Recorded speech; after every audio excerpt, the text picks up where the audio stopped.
we move on to the next part, we all deserve a warm welcome.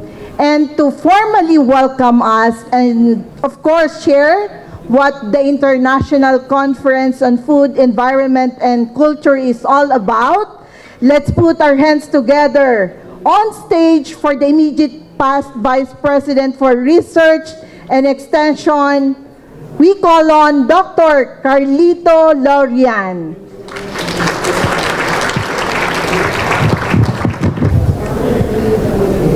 His Excellency Michael Goffen, the Ambassador of Belgium to the Philippines.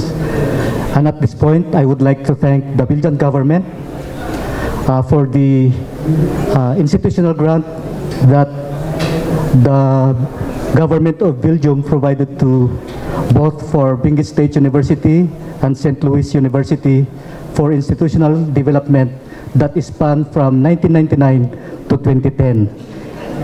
And there was a lot of development in both universities because of this grant.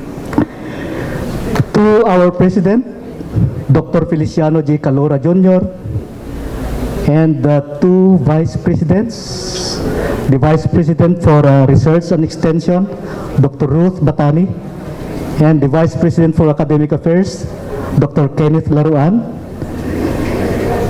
To the representative of Congressman Mark Go,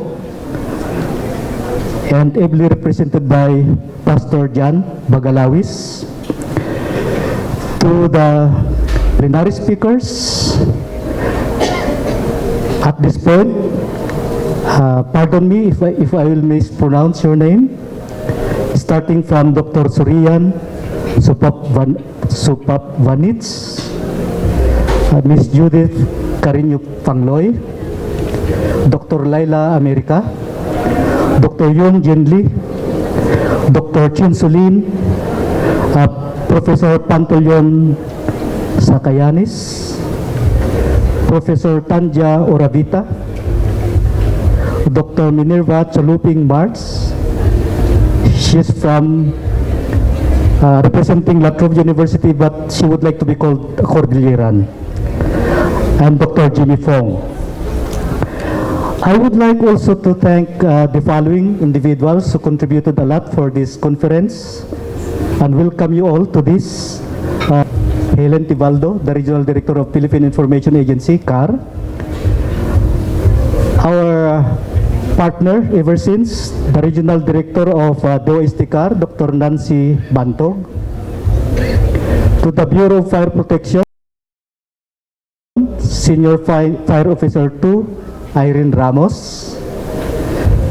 And to the BSU Board of Regents, Regent Marvin Chagyo and Regent Imelda Digay. And to the men and women behind the preparation of this international conference, which was assumed when I request for to be relieved as Vice President for Research and Extension, Dr. Ruth Batani, and of course, the assistance provided by no other than our former International Relations Director, Dr. Darlene Tagarino. Despite that she already retired from service, she is still assisting us in this conference. And of course, to the women elders of Balili, thank you for the welcome ritual, representing the culture of the Cordillera. To the participants from the different countries and from the various state universities and colleges and government and private institutions in the Philippines, guests, friends, ladies and gentlemen, a pleasant morning. It is my pleasure and privilege to welcome all of you to this second International Conference on Food, Environment and Culture, which brings together key players in agriculture, forestry, environment, and culture. That we gather once again for the second time to discuss on most timely topics of common interests to all of us along the theme Building Climate Resilience through Inclusive global innovations. The theme reflects our recognition of the power and importance of bringing science, technology, and innovations to address problems, issues, and concerns of the 21st century, that is, climate change amidst increasing world population. Your presence today shows your strong interest to continuously support endeavors towards achieving food security and environmental sustainability. Allow me to mention once again, as I mentioned this during the first conference, that here in the Cordillera Administrative Region and Benguet Province in particular is under threat due to the impacts of climate change.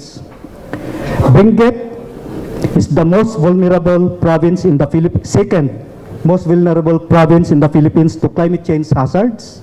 Worldwide, the Philippines is ranked third as the most vulnerable country, yet we are not a major contributor to global warming.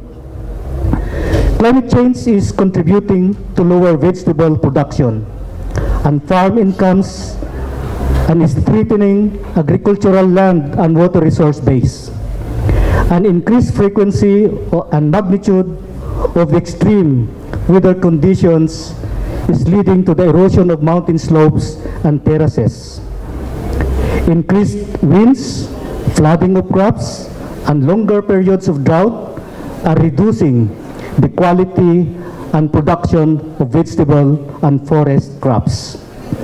Landslides are frequently destroying agricultural terraces, hence increasing disaster, including lives, like in the case of the 2009 Typhoon Pipeng. More than 150 persons or individuals perished from our province.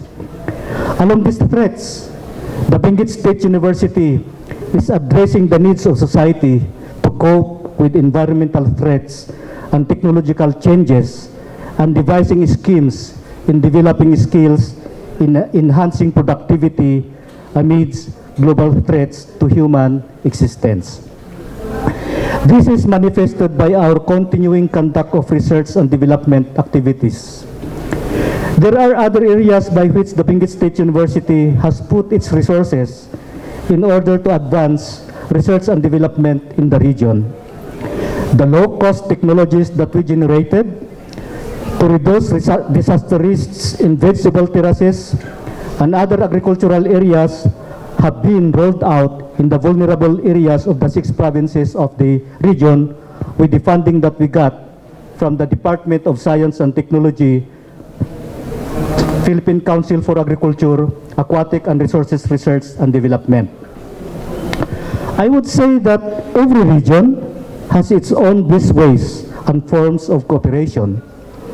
In the next 3 days of this conference, it is hoped that all of us, the speakers, the paper presenters, and the participants will unselfishly be sharing our views and experiences on regional cooperation initiatives and to present our respective research projects as practical examples. I also hope that this activity will be the beginning of a more productive regional cooperation, most especially with the threats of forest degradation, climate change, free trade liberalizations, and others. This second International Conference on Food, Environment, and Culture aims to better understand behavioral, biophysical, economic, institutional, political, sociocultural, and technological drivers, current and future global food security and environmental protection. Hopefully, the conference will address the food system activities of food production from crop, livestock, tree, processing, distributing, and consuming food, and trade-offs between economic, environmental, health, and social objectives and outcomes. This year recognizes that achieving global food security while reconciling demands on the environment is the greatest challenge being faced by us today.